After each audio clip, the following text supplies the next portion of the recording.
Creating a repository on GitHub is essential to store and manage your code and projects. Here's how to do it. New repository. Click the plus icon in the top right corner, then select New repository.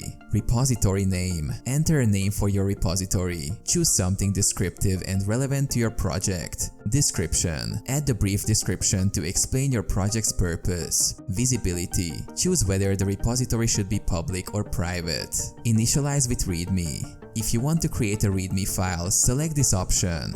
Add .gitignore. Optionally, choose a .gitignore template based on the programming language or framework you're using. Add a license. Choose a license that defines how others can use and contribute to your code. Create repository. Click the Create Repository button. Your repository is now created. Clone repository. To work with the repository locally, copy the repository's URL and use git clone in your terminal. Code and files. Add your code and project files to the repository on your local machine. Commit and push. Use git commands to commit your changes and push them to the remote repository on GitHub. Collaboration. Share the repository URL with collaborators for team projects. Managing. Use the repository to manage issues, pull requests, and project boards to organize and collaborate effectively.